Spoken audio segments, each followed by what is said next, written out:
यहाँ पास में आओ, पास में आके बोलो। वहाँ आके बोलना पड़ेगा। हाँ, मैं आता हूँ। अरे बस बस ना, मैं देता है, काय पूछता है। ठीक है, ठीक है। तुकाराम, हाँ साहब।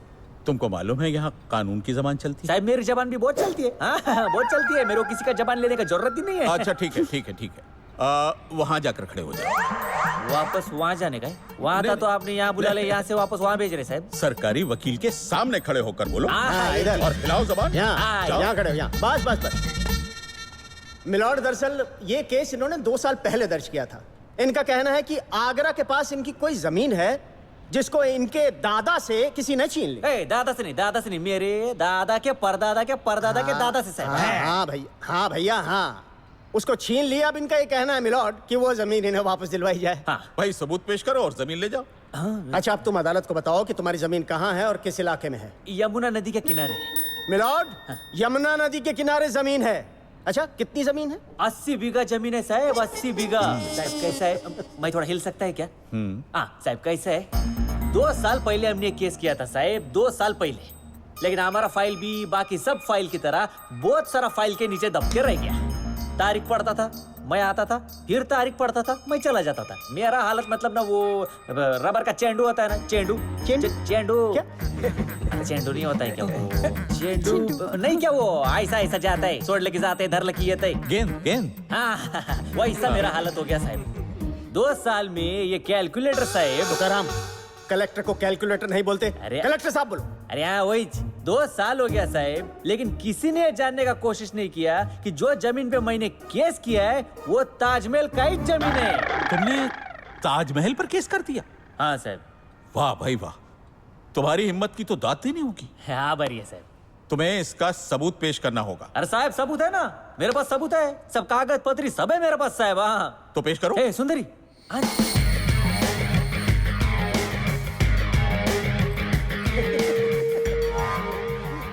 मिलॉर्ड, ये तो ऐसे कह रहा है जैसे खुद शहंशाह बाबर ने वो जमीन इसके पुश्तों के नाम की थी। क्या अरे ये? बाबर नहीं रे, बाबर बाबा, उसका मुलगा बेटा, उसका बेटा बादशाह हुमायून। बादशाह हुमायून ने लिख के दिया अच्छा? है, उसका सबूत है ये। हाँ ये सबूत है मिलॉर्ड उसका, ये देखो। हाँ ये सबूत। तो तुम्हें बस बकते है ना, बस। ठीक है, ठीक है, ठीक है। हाँ संभाल के जरा। हाँ? अरे भाई, इसे पढ़ने के लिए तो हुमायूं को ऊपर से बुलाना पड़ेगा।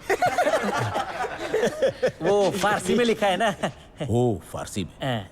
क्या लिखा है इसमें? यही कि जमीन हमारा है। हाँ, वो बादशाह हुमायूं ने 1539 में लिख के दिया है। वो देखो ना, उनका हस्ताक्षर है, नीचे नीचे मोहर भी है, उधर नीचे देखो, उधर देखो ना, उनका हस्ताक्षर नीचे देखो। जज साहब समझ गए, तुम पीछे चलो। वहाँ जाओ। समझा रहा था खाली।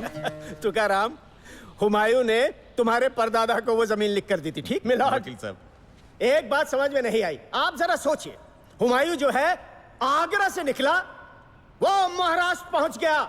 महाराष्ट्र पहुंचने के बाद उसने एक छोटे से गांव में जाकर के इसके मराठा परिवार को ढूंढा और उससे कहा, भैया तुम कहां थे? ये लो, ये जमीन के दस्तावेज मैंने आपके नाम कर दिए हैं, मुझ पर मेहरबानी करो, नहीं तो मुझे भारत छोड़ना पड़ेगा। Please please Tukaram. है अरे तभी अपने देश में अंग्रेजी नहीं था साहब, वो प्लीज कैसे बोलेगा? इस करेक्ट। उसने बोला कृपा करके रख लो। ए तुकाराम, तुम कोर्ट को बेवकूफ मत बनाओ। सच सच बताओ, दस्तावेज तुमको कहां से मिले? बाहर मिलता है 20 रुपए किलो में, तुमको नहीं मिला क्या? मिलॉर्ड देखिए। बात करता है साहेब, वो हुमायूं बादशाह है ना, वो महाराष्ट्र और कर्नाटक की सीमा पे शिकार करने आए थे। जहाँ अचानक उनका तबीयत बहुत खराब हो गया ना, ऐसा पर सकड़ लगा उनको। क्या हो गया? बुखार हो गया? अरे बुखार नहीं, संडास। ऐसा संडास के पल पल पल पल पल पल पल बस।